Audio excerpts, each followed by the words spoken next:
What is this? We are so back again, ladies and gentlemen. Welcome to the stream. Welcome to Brighton being by far the best team in the league. I tell you what, my voice is still a little bit gone from that Joao Pedro moment. I want to hear it from the chat as well. How are the celebrations? How are the scenes at the Amex the other day? We've beaten Manchester United, and we've also managed to sign Matt O'Reilly. It's been a crazy weekend. I don't think we're even done there. I've got Mr. Transfers joining me as well, Mr. Owen BHAFC. He's pending now, so he's going to be joining very, very soon because it's very exciting times to be Brighton fans right now. Owen, can you hear me? Please tell me that you can. Hi, man. How you doing? Mate, I'm very, very good, and I can hear you perfectly, which is even better. I have a good feeling about this stream, mate. There's so much good stuff going on at the moment, and here we go. It's been a long time coming. Quite a bit's happened since we last did one of these. We broke our transfer record again. And we've announced one player today. We've got another one to announce, or two more to announce. People say they can't hear you, but I think you're okay. I mean, on my end, I can hear you. But yeah, when we talk about Matt O'Reilly, people say they can't hear me. Are they being serious or not? Am I being trolled?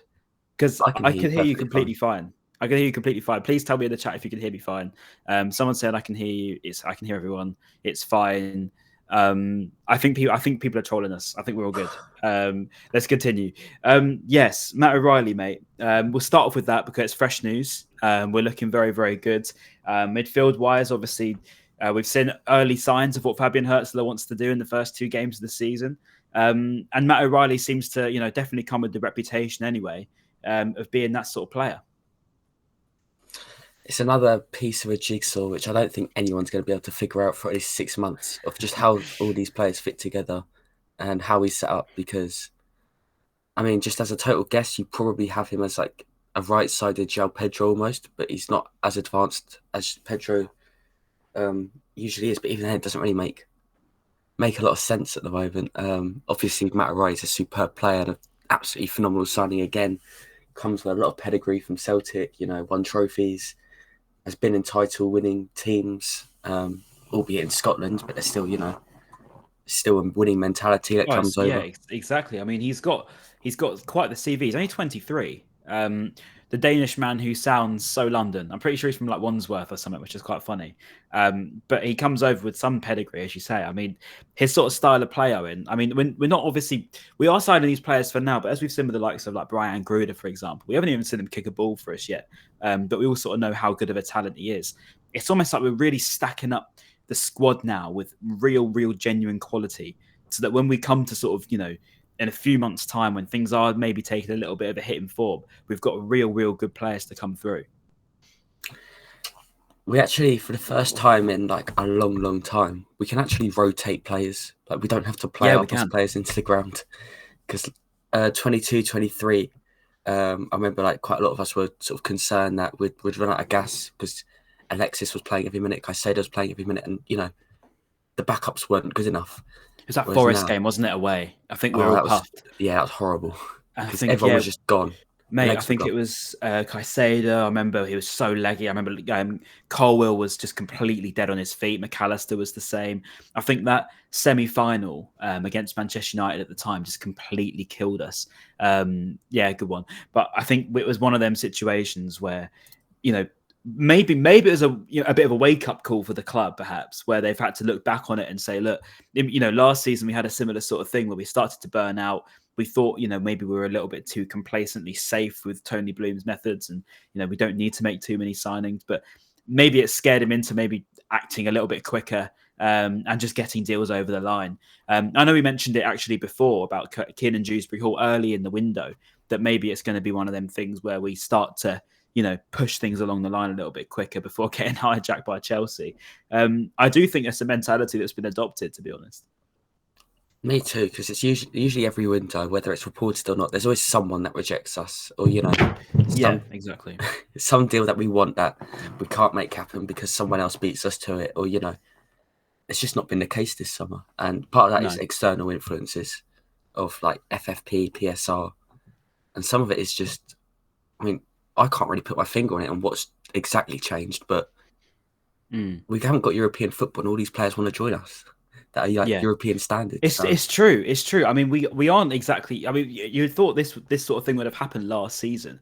You know, where we were being linked with higher quality players. It was happening a lot. We were seeing sort of that standard get raised publicly, but we weren't sort of getting them over the line. We had to accept that we were still a small club that couldn't quite do that. We couldn't convince players. But, you know, maybe the project thing is a sell now. Maybe it is a genuine point thing. You know, you can say Brighton have proven that they can project. We've proven that we can bring players up, and we've proven that we can give them this stepping stone to another club. But then also we've proven that we can break the boundaries and we can go that little bit further than people put us for. I think I saw, was it Vizé, the Burnley fan? He said Brighton don't know their limits and they don't understand their place. And I think that was such a good way of describing sort of the mentality that we've put into this season, to be honest. Yeah, I mean, every club should think like that. Like they don't should want to be like Brighton, where push limits and, you know, have a couple like delusional idiot fans like myself who would just say crazy things which at the time look stupid, and now you look back at 6 months later and you go, oh, it actually didn't age too badly, did it? Mate, I remember arguing with my mate from a long time, and what I was saying about Brighton getting Europe, and this is when we were under Potter in the COVID season when we just couldn't score for anything. And I remember getting called deluded at every angle. But I think if you watched us back then, if you actually understood what we were trying to do, it wasn't that far-fetched, was it? I'll take you one step further. I was saying it under Houghton when we got promoted. I was saying Blue won Europe in 5 years. To be fair, it's not been too far off. I think it was like 7 years or something. So, you know. But yeah, not a bad little prediction from me from, you know, back then. But yeah, that does state the level of delusion this club has given me. No, it's true. It's true. Delusion. I mean, let's talk a little bit about O'Reilly before we go into Manchester United then, shall we? Because O'Reilly, as we said, is a good player. Where do you see him sort of adapting? I know you said he's going to be a bit of a Joao Pedro on the other side. We saw the performance from Billy Gilmour the other day, which deserves every bit of credit that he gets. I think someone put it in the comments as well. It was probably one of the best performances I've seen him play in a Brighton shirt. And with all the controversy going on around his future here, I mean, there's a few conflicting reports. I think BBC Match of the Day was saying that they expect him to stay at Brighton. Fabrizio Romano quickly denied that and thinks that he'll go.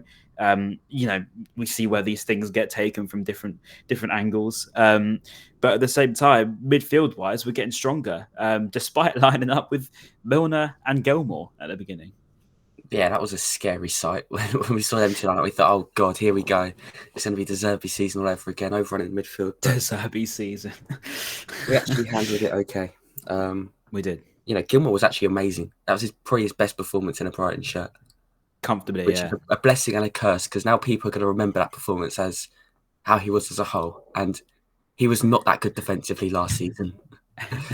But then does it beg the question of he's got the players around him potentially, and there's sort of less emphasis on him. I mean, he's not the player that we have to, you know, convince is the one, because realistically last season he was the only midfielder we had that could even try and put a tackle in.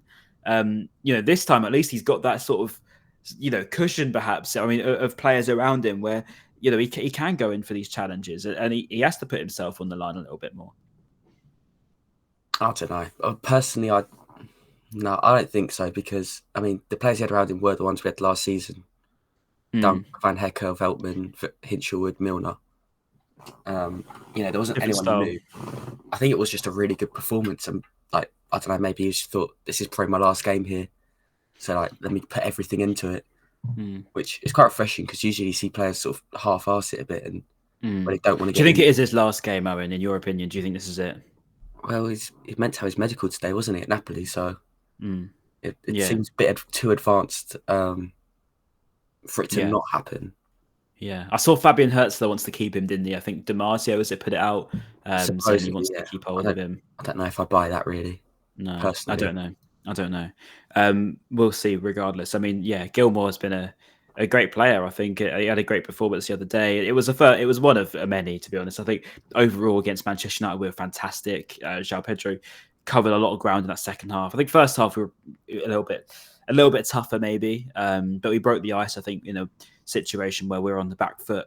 And by the way, the only time where Mitoma even really touches the ball in that first half ended up in an assist. It goes to show the sort of player that he is, to be honest. They called my boy washed They did. 6 Twitter fans. They said, "Oh, where's Mitoma gone? He's washed. Purple patch. Blah blah blah." I genuinely think it's one of the only times he touched the ball in that first half. I don't recall him getting the ball many more times apart from the one where he put the ball across for Welbeck. And then after that, I mean, even still, he didn't really have to do much. It was only when he did get the ball he caused problems, and that's the sign of an elite level talent, really, on the wings that we've got now on both sides.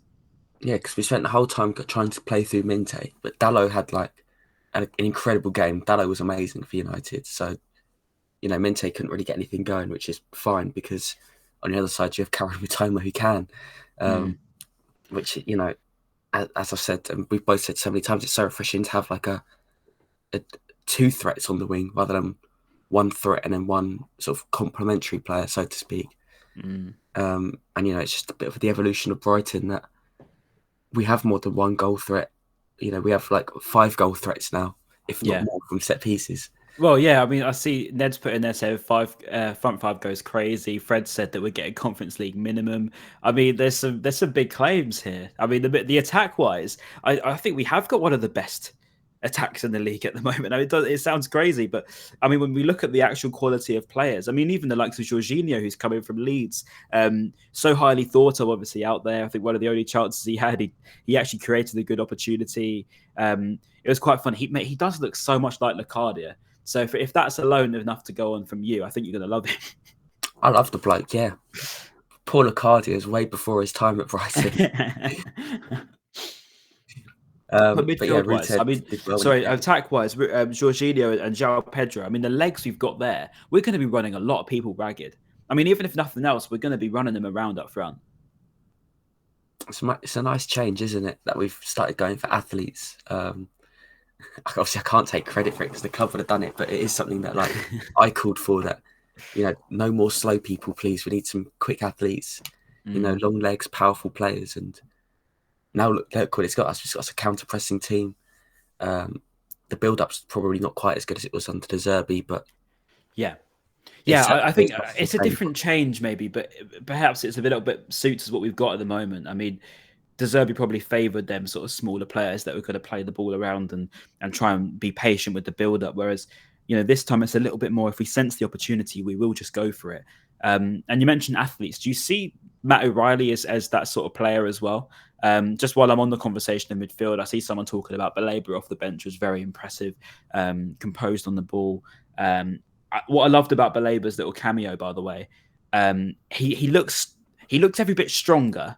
He sort of comes on, everyone struggles to sort of take him off the ball, but his turn of pace is fantastic for his size. He's a fantastic young player. He's another one that's going to be probably one that everyone talks about as a millions. But Baleba, O'Reilly, Weaver, even that we didn't even get to see. Milner's even been fantastic. Gilmore had a good game. These are some serious players, by the way, that we're talking about. And as you said before, that term athletes, we're filled with them. Yeah, I mean, once we see Weaver play properly, because the Everton game wasn't his best. Second half, he was good. Yeah, he grew into it, and he hasn't had a pre-season besides like one game, so it'll take him a little bit of time. Baleba, superb when he came on, as you'd expect. Why he didn't start, only God knows, because that was a crazy decision. Milner again was good. Gilmore had his best defensive game in a Brighton shirt, I think, which is sort of fitting. It's his last one, and it's the reason that people were criticising him, saying, he probably can't play for us much next season because defensively he's not good enough. So yeah, it's a lot of depth. Of course, O'Reilly can probably play in the midfield too. Probably will play in the midfield too. It's a bit scary to think about, really, isn't it? There's just so many options.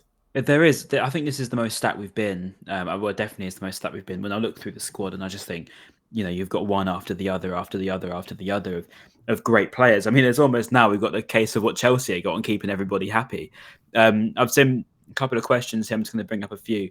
Ryan and/or Owen, do you see O'Reilly as more of a Gross or Gilmore replacement? My taking is Gross based on what I've seen so far, but Owen, what do you think yourself, mate? I think Gross as well, because he's more of a final third player than a deep build-up player. So I guess the answer is neither, really, because he is different than both of them. He's O'Reilly, if you know what I mean. Yeah, he's more Gross than Gilmore. So Yeah. This is the thing, isn't it? We're almost looking at teams. Right, I think this is a philosophy that we had a while ago as well. When we lost Trossard, we lost Bissouma, sort of the early ones, Ben White, and we're not necessarily replacing the player for the position. We're sort of just adapting, moving on, and finding the next one. It's not really like we didn't replace Bissouma with Caicedo. We just had Caicedo in place for Bissouma. Does that make sense? It wasn't like we've literally just replaced Bissouma and looked for an exact player like him. We've just had a bit of a mould that we wanted to fill, maybe progress a little bit based around what the manager wants, of course. And now we've got a similar situation with Herzler, who obviously has a much different style to De Zerbi. Probably what he sees in a good player for his team is going to be very different to what De Zerbi would have seen. And O'Reilly isn't necessarily Gross or Gilmour in that sense. I think De Zerbi would have liked O'Reilly, to be honest. I think De Zerbi would have liked all of them, mate. You know what I mean? When he's left for signings, it's a very questionable decision. I say he's left for signings. I think it's probably more the other way around in hindsight. Yeah, I'd say it's. But anyway, it's not De Zerbi chat. Sides are gone. Yeah. Ned said about Hertz's in-game management, that triple substitution that he made at 1-1 is definitely worth talking about for the Manchester United game, at least. Ayari, was it Baleba, and there was one other as well. Was it Jorginho in the triple substitution? It was it Adingra? Adingra, yeah, you're right. Came on at like 70th minute. That was the one, and it was a position where I don't think we were out of the game by any stretch, but we were definitely maybe looking a little bit leggy. It was a little bit of a tougher situation for us. I think they started to get on the front foot after Diallo's goal. And realistically, it wasn't the sort of traditional substitutions that we would make, I suppose, if you like. It wasn't the ones you'd expect, and they definitely worked. Yeah, I mean, I was getting ready to be quite happy with the draw. I thought, that's quite a fair result based on how the game went. United were better in the first half. We turned it around in the second half. And I thought, 1-1 draw, that's probably a fair result, all things considered. So to have it wasn't really like guts to make a triple sub, because if you've got all that attacking talent on the bench, why wouldn't you bring them on for fresh legs? But it certainly sort of played out well, and making full use of your squad and your bench, which we're going to have to do with the numbers we've got. All 5 subs probably are going to have to be used most games just to keep everyone happy minutes wise. I mean, Ayari and Adingra, mate. I mean, they've had a great start to the season. It has to be said. There was talk of Adingra today, wasn't there? Obviously going to Arsenal. I think he was linked with Tottenham as well in the last couple of weeks. And I know you're not particularly Adingra's biggest fan, but you've got to be honest. His start to the season, he's been brilliant. I mean, every time he's come on, he's affected the game directly. The ball across for Pedro was in itself a fantastic moment. But even in the game before, I think he came on, scored, and got an assist as well, didn't he? Or at least he nearly got an assist for the Ayari moment. Every single time he seems to come on the pitch for us, including in pre-season, it tends to end in a goal contribution. Are you ready for something that's going to blow your mind? Okay. I can actually see why Arteta wants Adingra. I actually don't think that would be a terrible signing for them. I thought you were going to say. I thought you were going to completely slander the thing that he started with. I thought you're going to. I really was in the mindset of you were going to say it was an overrated cross. He didn't mean it to go to Joao. I didn't know what to expect, but I didn't think it would be that. I think for what Adingra is, there's some real value of how Arteta would use him, which is impact player off the bench. I think in that role he can really sort of be a really valuable player. I'm not sure if he is necessarily Arsenal standard for that, but I can see why they're looking at him and potentially shortlisting him. Well, this is the point I'm at now. Sorry, you go. You want me to keep going? Yeah, go for it. Because I do want to compliment him, because against Everton, came on at end of the first half, I think it was, or half time, whenever. Did a good job. Obviously, took his goal really well, and that cross and the sequence before the cross was really good. And it showed a lot of progress, because I don't think Adingra last season would have done that. I think he would have either tried to take on the 2 players and lost it, or, just passed it backwards probably. Yeah, it's probably the blind alley stage with Adingra that he had a couple of times towards the end of the season. But what I do quite like about him is he is quite unpredictable. He doesn't. I don't think we quite know what he's going to do next. I think it's a good thing. Obviously, we saw it on the AFCON stage, and I think that did help him. What probably didn't help him so much last season was how much pressure he had on himself. He doesn't know himself. What Ashley said, it's kind of, you do sort of get that vibe. It's a bit Loire-esque, isn't it? Don't quite know what's going to happen next. I don't think he quite knows what's going to happen next. But sometimes it does work. But look, Roberto Royas has just told us about Diego Gomez. We've got a little bit of an exclusive there for the playback chat. But before we get to that, just talk about Adingra. For the role that he's playing, I think Ned mentioned it earlier in the chat as well. But would you not rather just keep him at this point? I mean, we've got a solid team, as we know, but we're only a couple of injuries away from that potentially changing. And because he's become so established here and does get goals and assists every time he comes off the bench, for the sake of 20, 30 million, would you not rather just keep him? When you put it like that, I would, but unfortunately, that's not how we run. I get that, but I mean, do you know what I'm trying to say? Where we're at the moment in terms of the squad. I mean, the squad's good. I get that he's probably going to want the big move. I get that he's probably going to want the money. That's completely fine. And I get that, why we would cash in the sense of if you get that sort of money for a player that's in the outskirts of the team, that's fine. But I think when you look at actually what value he has to us, would you say it's 30 million's worth? I'm happy if we sell him for 30 because we're Brighton and we're selling a backup winger for 30 million. It was only a couple of years ago we sold our best midfielder, Bissouma, for 30 million. Alexis was 50 million. So, 30 million is not an insignificant sum of money. So I would like to keep him, especially in this role where he's an impact player, backup winger. He's absolutely perfect for that. Starting winger, no, which I've said. And, it seems the club agree because they got Minte, Gruder, etc., etc. But 30 million is a lot of money to turn down for a player who isn't a starter for you. Yeah, so I suppose when you put it like that, we did get 30 for Trossard as well, but Trossard was in a situation where he wanted to leave. We didn't have too much choice. There's also a few years left on his deal, Adingra. Oh yeah, I guess he went on loan, didn't he, for a couple of years.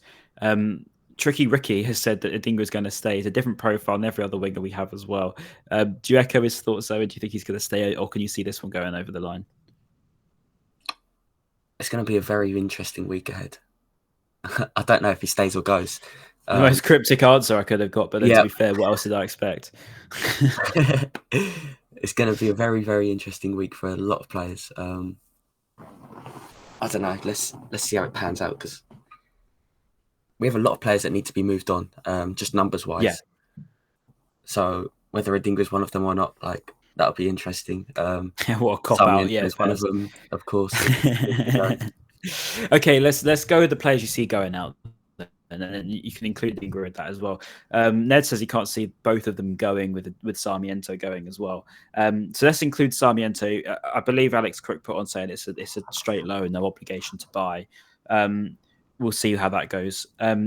So Sarmiento, Dahoud, Moda. What other players can you see getting out of the door? Maybe Igor, perhaps, if we do bring in another centre back. That's 5 really obvious ones. Go on. I want to hear some. Lamptey, do you think Lamptey will go as well with Kadioglu signing? Respectfully, hopefully. I'm happy to put an end to the Lamptey chapter. He can't stay healthy. Just let him. It's a shame because I absolutely love Tarek as well. If he could have stayed healthy, he absolutely stays. But he can't. So Well, so far he can't. I wouldn't say Veltman. I don't think Veltman goes. Veltman stays. So the ones who absolutely definitely should be gone: Cam Pupion, Jensen Weir, Imari Samuels, Odell Fire, Ed Turns. Don't know if I'm forgetting any other of the 20 to 23-year-olds that just at EFL level. But what would you do with the sort of likes of, say, like an Evan Ferguson? I mean, Ferguson's a difficult one, isn't it? Because he needs that maybe added confidence. He's not going to get the game time he had last season because of how we're sort of progressing up front. Now we've got Joao Pedro, we've got the likes of Jorginho, etc. Danny Welbeck's playing so well. Ferguson obviously is a great player, but is he the time for him to maybe go on loan and really establish himself as a striker that he knows he can be? I'll keep him because I think the only places you can loan him to is a championship where that's a lose-lose situation. If he doesn't do well in the championship, then it's going to be very difficult to justify integrating him back into the first team here. If he does well, it's just, he's done well in the championship. Can he do it in the Prem? So again, it's like another question that's just a bit unnecessary. If you're into a Prem team, that's helping another rival out with a very good striker. Yeah. I saw the Brentford links earlier, which is sort of why I asked the question, to be fair. I think it was from a pretty rubbish source, to be honest. But a loan to the Championship could be nice in terms of him boosting his confidence up, but then depends on where he's at. I mean, I don't know where his ankle injury is at the moment. I think he's probably going to be back relatively soon. I suppose if he's playing a bit part, it's fine. At his age, I mean, not many players are 19-year-olds that are going to be starting for Premier League football clubs very often. Where do you put him sort of in your ranking of the squad at the moment? Because it is getting very, very compact in there. Could you see him even getting a couple of chances in cups to prove himself? Well, at the moment, he's probably the fourth choice striker, right? But because we play two of them, he's essentially second choice of one of the positions. So it's not like a problem at all, because Pedro and Welbeck can't play every minute of every game this season. I think that's unrealistic. Obviously, Rute's going to have a lot of minutes. Fergie will have a lot of minutes. And it's just strengthening depth. And God forbid if one of them four gets injured and you're down to one backup striker, you're going to go, why did we loan out Evan Ferguson? Yeah, that's true. I mean, we got Omani, wasn't it, going to potentially Portsmouth alongside Amaro Koza-Dewberry. Amaro was so impressive, wasn't he, in pre-season? Omani had a few chances at the end of last season. Another one that De Zerbi rated really highly. Portsmouth are getting some very, very decent reinforcements there. Yeah, the journal who reported it said like Omani is like happening, and then Koza-Dewberry is like a wait and see because quite a few teams want him, I think. Yeah, it makes sense. Yeah, Championship loan for both of them is good. Don't know how they'll perform because this would be their first loans, and sometimes there's growing pains because it's senior men's football, and Championship's a very good league. It'd be interesting to like watch their progress throughout the year and see where they are next summer, because I'd say it's fairly sensible to say we'll probably have some sales next summer, right? Yeah, just on how we run. Yeah, as much as it pains you to say, I mean, you look at the likes of, I mean, the one that I always think about is Mitoma, and I'm thinking because he's the one that the age that is so deceiving. You think he's a young sort of talent because of how late he sort of blossomed. He's actually about 27, isn't he? 26, 27. So he's going to be entering his prime essentially in the summer transfer window coming. I mean, his move would have to be an astronomical one, but I could see him getting it if he keeps up the way he's going, to be honest. I think the club would want to keep him. I know they want to keep every player, obviously. He's an invaluable player to keep, of course. But I mean, in terms of if you're looking at the sales, Joao Pedro, I think, is probably the most obvious in terms of the one that he's going to be. If he has a season anything like he did last season, he's probably going to have a lot more. I think he's going to be probably the one that's most talked about for a sale. Mitoma, in terms of, as Ned says, commercially, of course, for us with our Japanese fans now that we've got a fantastic, I love it. From a club point of view, they probably look at it like that as well. And Enciso, I could see going actually at some point. And to be honest, he's actually a talking point in himself, isn't he? Probably hasn't had, I don't know. He hasn't had maybe the impact he thinks he could have. And he needs to maybe drop some of it, if you know what I'm trying to say.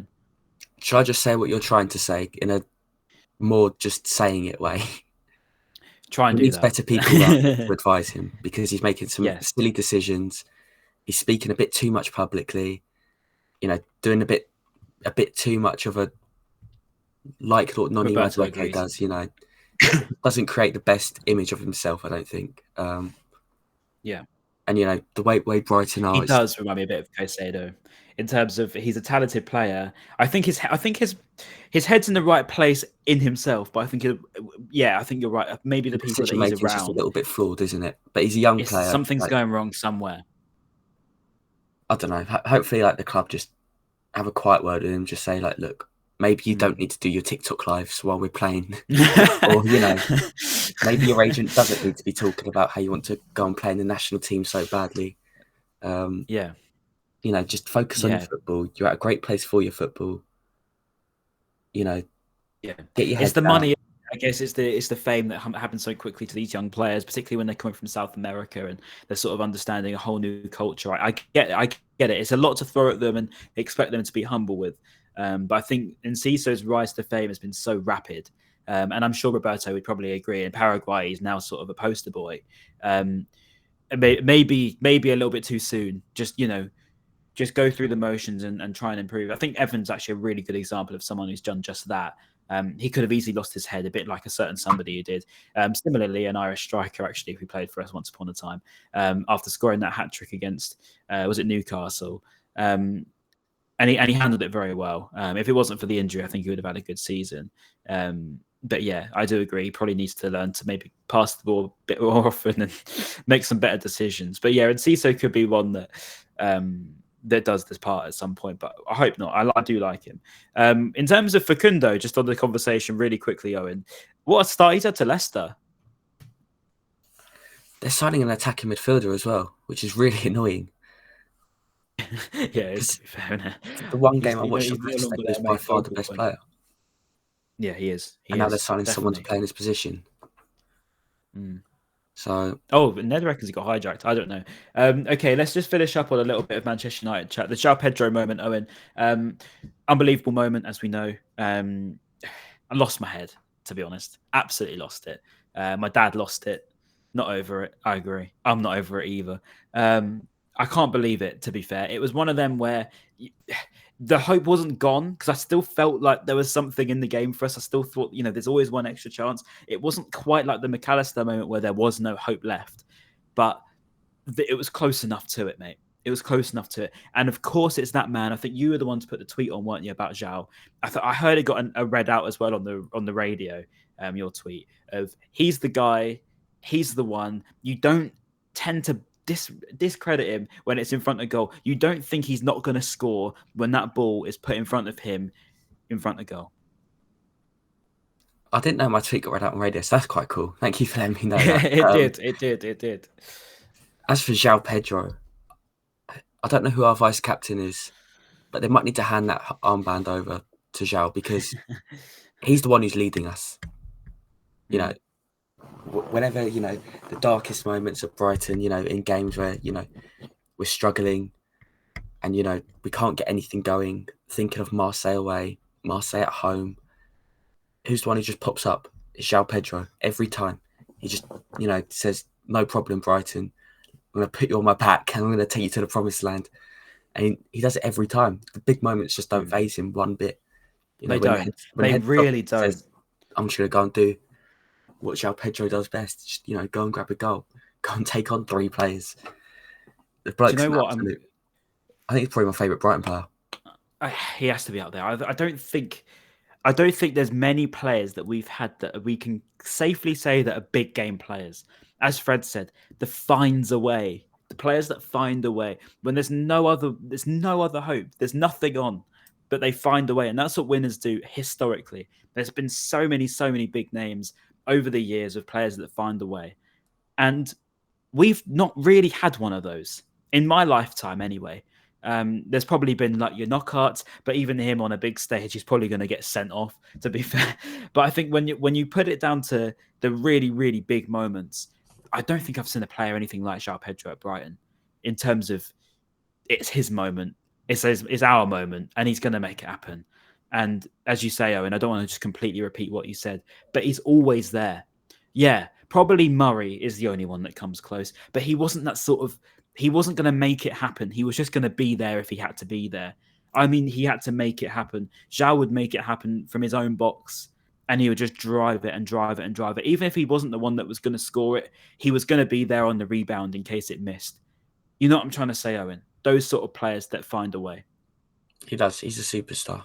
And we're going to do very, very well if we can keep him beyond next summer, because Arsenal should be looking at him. Man City should be looking at him. And I guess they're the only 2. Liverpool should be looking at him. I wouldn't be surprised if all 3 of them are looking at him already. Do you know what? If he goes to Liverpool, I might just be a Liverpool fan. If they've got Alexis and Joao Pedro in the same team, it would be very hard not to watch him every week. Put them in the Arna slot as well. Arna Dream Brighton manager. Yeah, you're an Arna slot fan as well. Yeah, fair enough. But yeah, the Joao moment was unbelievable. Do you know what? I actually don't mind that little sort of mutual respect of Liverpool. As long as we get a little bit back. We haven't had too much back yet, have we? Probably need a couple of the youth boys or something to come over and set the world scammed us a couple of years ago, didn't they? With who? Kevin Stewart, the defensive midfielder. Mate, that's a name I completely forgot about, to be honest. Yeah, you're right. But yeah, besides that, there's been nothing rumours-wise of us getting anything from them. Do we think Nat we've Phillips, done I remember him. Oh, God. Do you remember that? Vaguely, yeah. We've found a new The centre-back, centre-back. talking of Yeah, Nat. that was him. Connor Bradley. Yeah, Connor Bradley. But I think he's a passion merchant, mate, to be fair. I don't know if he'd do that, will it? He'd be one of them that's a die-hard sort of scouser, does it for Liverpool. I don't know if he'd do it for us. But yeah, we've had a fair bit of respect with him, haven't we? And yeah, I can see that. But anyway, let's get back onto the sort of general stuff. So finally, just before we sort of wrap up everything, Kadioglu, we're awaiting announcement. Owen, centre-back wise, do you see too much happening at the back, or can you see this sort of clocking on past the window? After Kadioglu, do you think we're done on the incoming front, or do you think it's, still very much on the balance? Hopefully we're done after Kadioglu. If we bring in some more youngsters, then that's fine. But I don't think we need any more first teamers. I think our centre backs are fine. They're not great for comparative to the rest of the team, but they're absolutely fine. And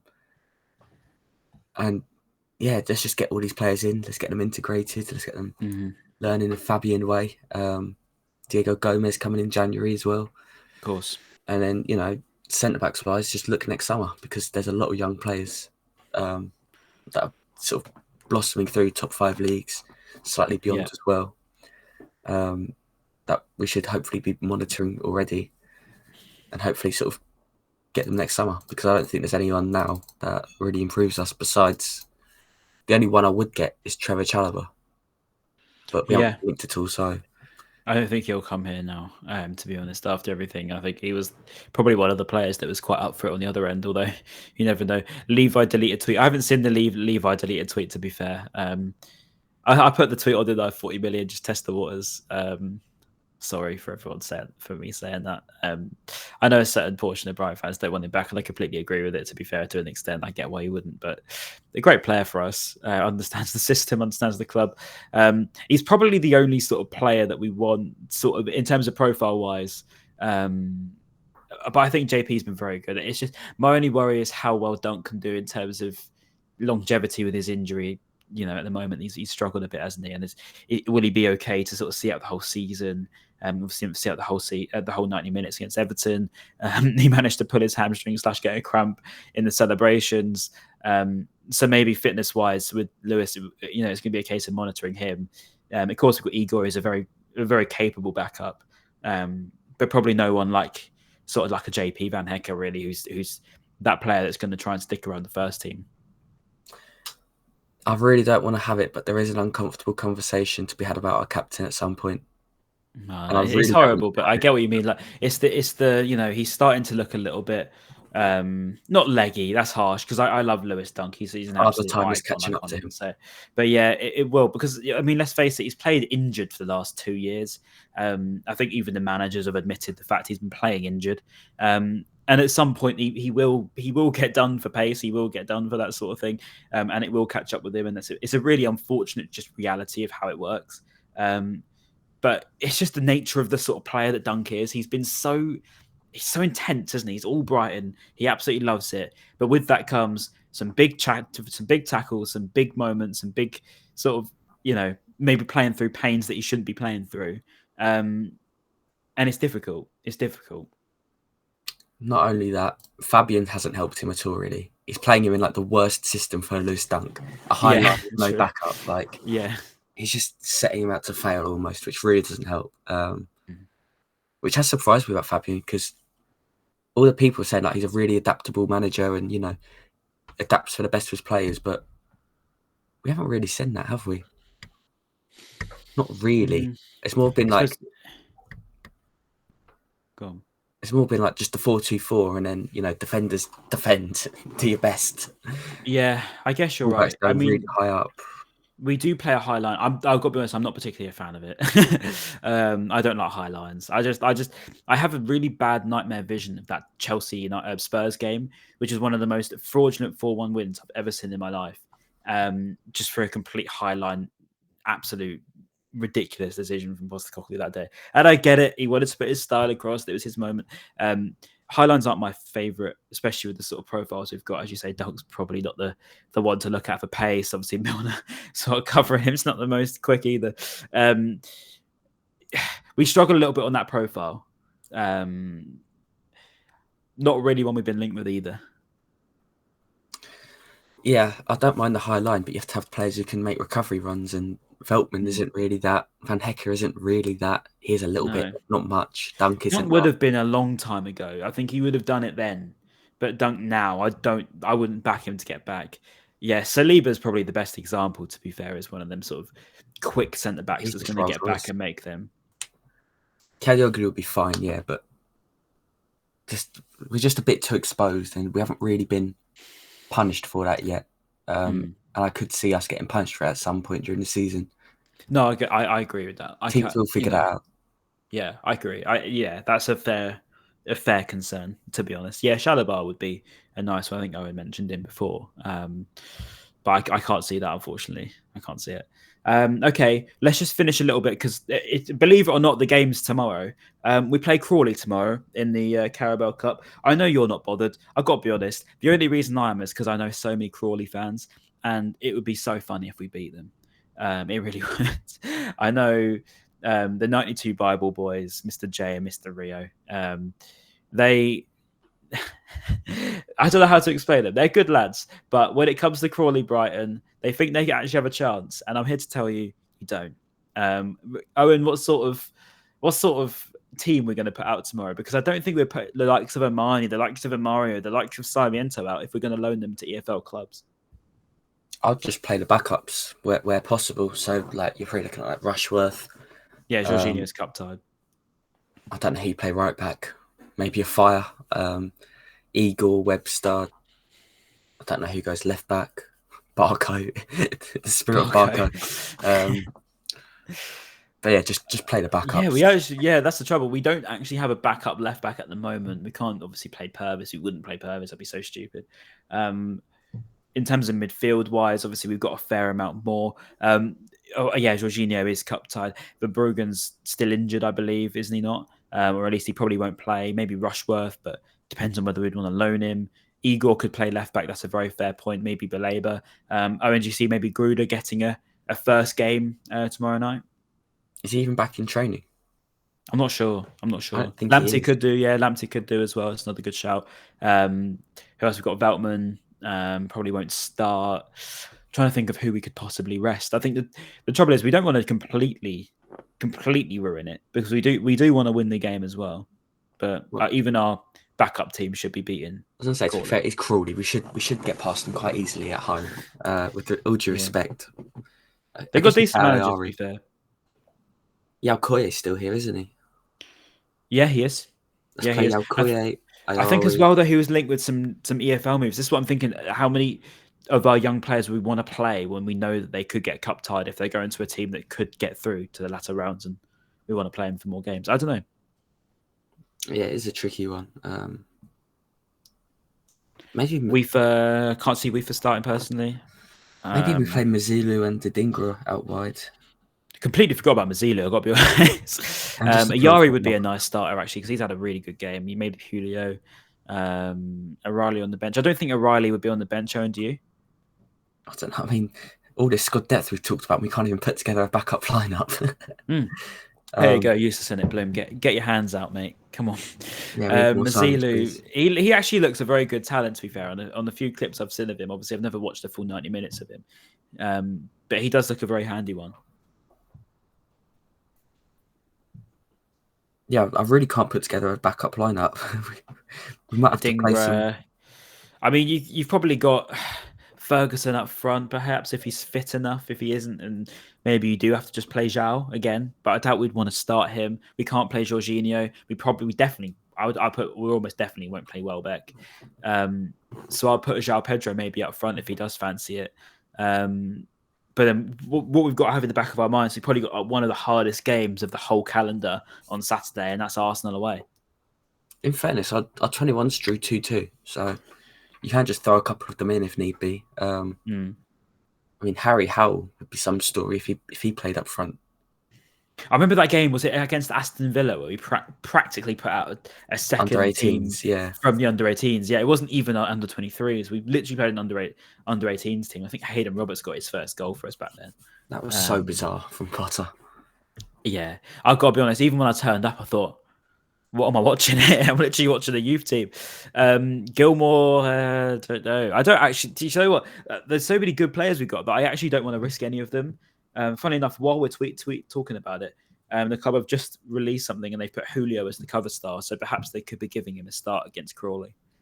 Of course, I mean, he did come on, to be fair, for us like 10 minutes. So yeah, it's not a bad idea. It's not or a at least bad play idea. 45, and then Someone's put Steele, Webster, Afire, Lamptey, Igor, Ayari, Baleba, Adingra. I don't know if Adingra will start, or he might do. To be fair, it depends on if we sell him. Dubry, Enciso, and Gruder. It ultimately depends on if Gruder's fit enough. I didn't know that. Dubry, if we're loaning him to Portsmouth, or if we're loaning into the Championship, we probably would want him to play as many games as we can. Yeah, I guess, but then. Or do you just think, do you know what? You're part of our team and you've got to play. Well, are Portsmouth even in the Carabao Cup still or not? No idea. Absolutely no idea. I'm pretty sure they're they not. are. Then we can just cup time for that, and it won't matter. We'll see. Predictions though. Let's hear some. 4-0 Brighton win. Just wipe the floor with them. Do you reckon we'll just go from? Because I hope we do, mate. If I'm honest with you, I really want to beat them. I really want to beat them because I just know quite a lot of people there. I used to do work experience at Crawley, and it would just be really funny. And we always used to joke about it. It's the first time in my lifetime that we've played them competitively, and it's only the second time since, well, in the history, but also since 1992, playing them competitively. So it's worth it. It's a Sussex derby for the first time ever, and I want us to go all out on them. I'd absolutely love it if we put a full team out, like proper prime Pep Guardiola against Rotherham, where he tried to beat them like 8-0. That was just so banter. Why did he do that? But yeah, people saying 5-0, 6-0, 3-0, 7-0, 2-0, 7-0 again, 7-1 if Steele starts, 4-1. Lindsay's a very good manager. Yeah, he is. He is a good manager, especially for that level. He's done an exceptional job in getting them promoted. 3-0. Can we just talk about how much better Steele looks so far? 1-0 Steele. Okay. 4-0 Bright. What did you say? I think I said 4-0. Okay, I'll go 5. I mean, to be fair, I really couldn't care less. There's absolutely no reason for me to dislike. £15 ticket, mate. What's the wrong with that? That's brilliant. That is 50. I feel like we've gone right back in time with a £15 ticket to watch Crawley at home. They're just like our little brothers, aren't they? But like, it's not a little brother; it's more like a little distant cousin. Yeah, distant cousin that are doing all right, to be fair. I think they only lost 1-0 to Wigan, which is a fairly decent showing. They're a team that were expected to get relegated last season. Everyone genuinely thought they were relegation candidates. Of course I'm going, actually. I see you there. But everyone thought they were relegation candidates. And then they got promoted. They won the playoffs. It was a very, very difficult one for them to come up. So they're well worthy of their plaudits, honestly. And it was a good story to see them get promoted as a Sussex point of view. But on my point of view, I just want to whack them. And if you knew who I knew, you would know why. And I just think it'd be fantastic. But yeah, Owen, pleasure as always. Thank you for joining me. Have we missed anything before we sign off? We have the Diego Gomez quote from his agent saying he's done. Diego Gomez is in. That's done. Anyway. Just hasn't been announced for whatever reason. Yeah, Matt O'Reilly. O'Reilly, Kadioglu, Diego Gomez. I don't think Simon has a buy option. No. It's mixed reporting. Crook said just a loan, but the Burnley journalists are saying there is a buy option, and their other 2 signings today have buy options. So, let's see who lied. We will see who lied. All right, top man for joining me as well. Thank you to the chat for interacting. As always, you've been class. We'll see you very, very soon, and hopefully we smash Crawley about 7 tomorrow. It'll be great. That'd be great fun. All right. Thank you, Owen, again. See you later, mate. Bye-bye.